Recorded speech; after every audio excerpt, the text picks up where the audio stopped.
어제 저녁 제주 남쪽 먼바다에서 선원 8명을 태우고 조업하던 어선이 침수됐다 중국 해경에 의해 2시간 만에 무사히 구조됐습니다. 조업을 하기 위해 멀리까지 나갔다 사고를 당한 건데 해마다 사고가 늘고 있어 우려가 높아지고 있습니다. 장우리 기자가 취재했습니다. 바다 한가운데서 밑바닥을 드러낸 채 뒤집힌 어선. 조업 중 기관실 장비에 문제가 생겨 물에 잠기기 시작한 모슬포 선적 배입니다. 사고 신고 2시간 만에 중국 해경이 구조에 나서 선원 8명은 다행히 목숨을 구했습니다. 사고가 난 곳은 제주에서 550km 넘게 떨어진 공해상으로 중국 상하이 부근 바다입니다. 선박이 제주를 떠난 것은 지난달 30일이었습니다. 여기서 작업하다가 어진노는 옥돔으로 이제 변경형 갈치가 안 되니까 변경하고 그냥 하다가 이쪽에도 또 안 되니까 이제 멀리가 좀 옥돔은 많이 나거든요. 이철 되면은 그냥 그 옥돔 잡으러 간 거예요. 어민들이 조업을 위해 먼 바다까지 위험을 무릅쓰는 것은 제주 주변의 어획량이 갈수록 줄어들기 때문입니다.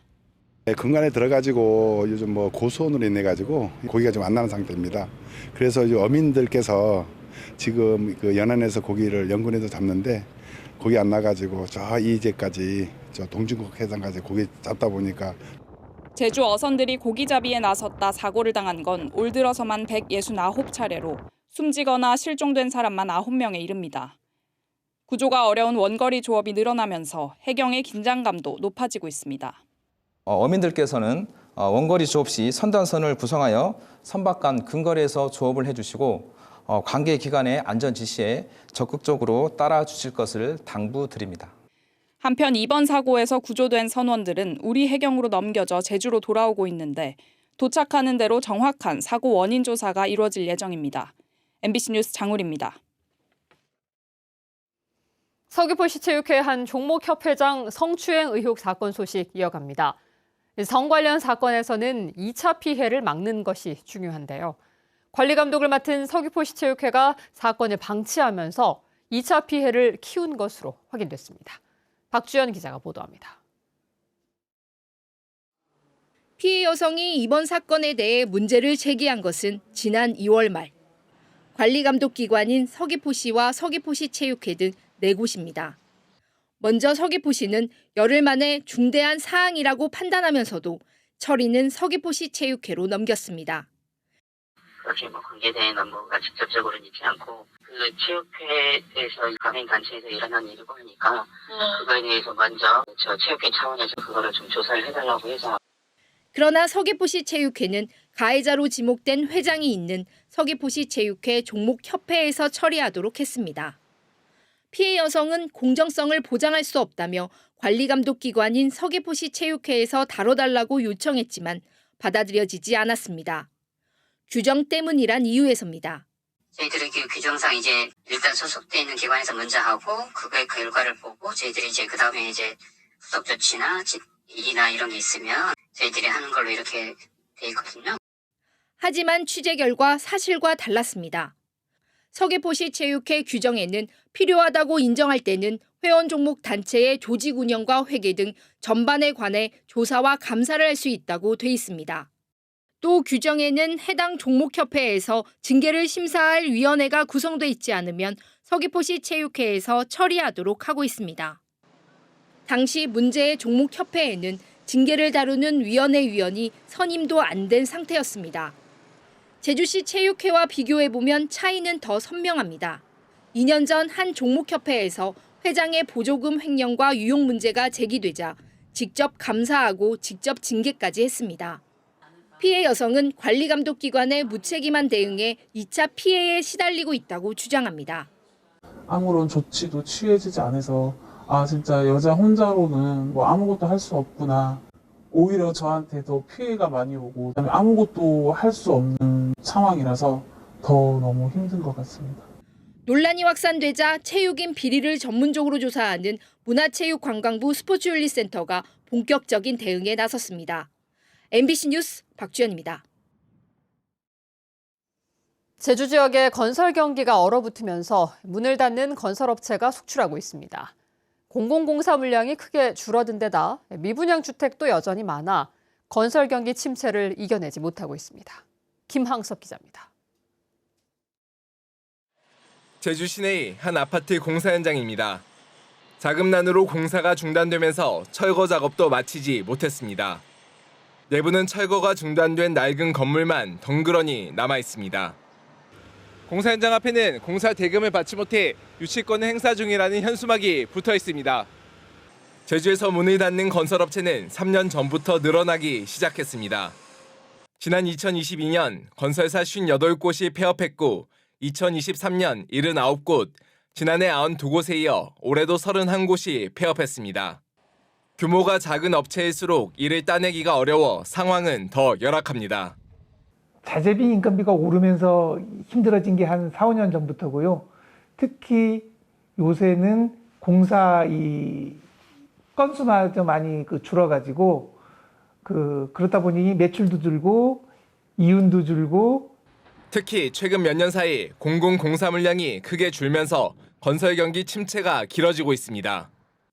제주 지역의 공공공사 신규 수주액은 지난 2023년 5,981억 원에서 지난해 3,683억 원으로 감소했고 올해는 480억 원에 그치고 있습니다. 대규모 미분양 사태도 건설 경기 회복에 발목을 잡고 있습니다. 제주 지역 미분양 주택은 지난 3월 2,500여 가구로 사상 최고치를 경신한 지난해 11월 2,800여 가구보다 줄었지만 감소 폭이 크지 않습니다. 악성 미분양으로 불리는 준공후 미분양도 1,600여 가구에 달합니다. 기존 간접 지원에서 직접 지원으로 정책이 전환해서 하도급, 대급, 지급, 보증 수수료를 지원하고 그리고 건설 분야 예산의 70% 이상을 조기 집행하려고 노력하고 있습니다. 건설 경기가 오랜 기간 침체되면서 연관된 산업에도 크게 영향을 미치고 있어 발빠른 대책이 필요해 보입니다. MBC 뉴스 김항섭입니다. 조국혁신당과 진보당, 소나무당 등 도내 야3당은 도의회에서 기자회견을 열고 내란 종식과 새로운 대한민국을 위해 더불어민주당 이재명 대선 후보 지지를 선언했습니다. 오늘 기자회견에는 더불어민주당 문대림 의원과 위성곤 의원도 참석해 민주헌정 질서를 회복하고 무너진 민생경제를 살리기 위해 압도적인 정권 교체에 모든 힘을 쏟겠다고 다짐했습니다. 제주도 내 진보 정당들과 사회단체들이 기자회견을 열고 대통령 선거에서 민주노동당 권영국 후보 지지를 호소했습니다. 녹색당, 노동당, 민주노동당과 민주노총 제주본부, 제주 퀴어 프라이드 조직위원회는 권영국 후보가 여성과 광장이 사라진 대선의 유일한 진보 후보가 됐다며 차별 없고 모든 노동자의 노동권과 소수자의 권리가 보장되는 나라를 만들 것이라고 주장했습니다. 한편 권영국 후보는 부자 감세 원상복구, 불로소득 과세와 부자 증세 도입, 무상 돌봄과 무상 간병 등을 공약했습니다. 제주 여성단체들이 제21대 대통령 선거 후보들에게 6가지 성평등 정책을 공약으로 마련하라고 촉구했습니다. 제주 여민회와 제주 여성인권연대는 제주도 의회에서 기자회견을 열고 이번 대선에서 여성과 소수자를 위한 공약은 찾아볼 수 없다며 여성가족부 등 국가 성평등 추진 체계 회복과 포괄적 차별금지법 제정을 공약화해 여성 주권자들의 목소리에 응답하라고 주장했습니다. 또 젠더 폭력 관련 법제도 개선과 성별 임금 격차 해소를 위한 성평등 공시제 법제화 등을 요구했습니다. 제44회 스승의 날 기념식이 제주학생문화원에서 열렸습니다. 제주도 교육청이 주최한 기념식에서는 이경아 해안초등학교 교감 등 교사 131명이 스승의 날 유공포상과 표창을 받았고 스승의 날 기념 손편지 공모전 수상자 시상식도 열렸습니다. 선생님 당신 덕분에를 주제로 문화 공연과 기념 행사들도 열려 스승에 대한 존경과 감사의 뜻을 나눴고 교사들을 위한 정신건강의학 특강도 진행됐습니다. 제주 지역 교사의 절반가량만 교직 생활에 만족한다는 설문조사 결과가 나왔습니다. 제주 교사노동조합은 지난달부터 도내 교사 131명을 조사한 결과 46%가 교직 생활에 만족했고 32%는 보통, 22%는 만족하지 않는다고 응답했다고 밝혔습니다. 나의 직업이 사회에서 존중받는다는 응답은 16%였고 최근 1년간 사직을 고민한 적이 있다는 59%, 학생에게 교권 침해를 당한 적이 있다는 응답은 52%였습니다. 제주지방법원 김희진 판사는 면허 없이 오토바이를 몰다 동승자를 숨지게 한 혐의로 기소된 30대 남성에게 징역 10년을 선고했습니다. 이 남성은 지난해 10월 제주시 이호동에서 오토바이 뒷좌석에 20대 여성을 태우고 가다 도로 경계석을 들이받았고 여성이 머리를 크게 다쳤는데도 아무런 조치 없이 달아나 이틀 뒤 숨지게 한 혐의로 기소됐습니다. 최근 개통한 섬식 정류장에 대한 불편 민원이 잇따르면서 제주도가 개선에 나섰습니다. 제주도는 버스 전용 차로가 시작되는 지점에 전용 차로 표식을 추가로 도색하고 버스 정류장마다 차로 표지판을 설치했습니다.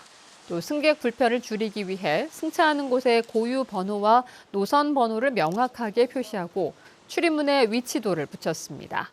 제주에서는 지난 9일 제주시 서광로 3.1km 구간에 6개의 섬식 정류장이 도입돼 양문형 간선과 지선 버스가 운행을 시작했습니다. 제주에 입국 예정인 해외 노동자에게 범죄 예방 안내 책자가 발송됩니다.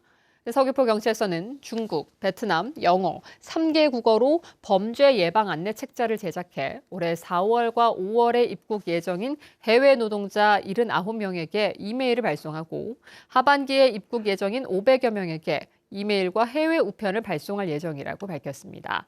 지난해 중국인끼리 흉기 폭행 사건이 발생하는 등 서귀포시에서만 125건의 크고 작은 외국인 범죄가 발생했습니다. 제주도가 오는 20일부터 사흘 동안 열리는 제주대학교 대동제에 다회용기를 지원합니다. 이에 따라 축제장에서 학생들이 운영하는 먹거리 부스에서는 플라스틱 컵과 종이컵, 나무젓가락 등의 일회용품 사용이 전면 금지됩니다. 제주도는 지난 3월부터 도내 행사와 축제 21개에 다회용기 26만여 개를 지원해 일회용 플라스틱 폐기물 4.7톤을 줄였습니다. 공항안전불법 드론 감시단이 공식 활동을 시작했습니다. 퇴직 경찰관과 소방관, 항공 전문가 등 전문 경력을 가진 16명의 노인으로 구성된 불법 드론 감시단은 드론 탐지가 어려운 제주공항 주변과 2호 태호 해변 등 5개 지역에서 활동하게 됩니다. 뉴스데스크 제주였습니다. 고맙습니다.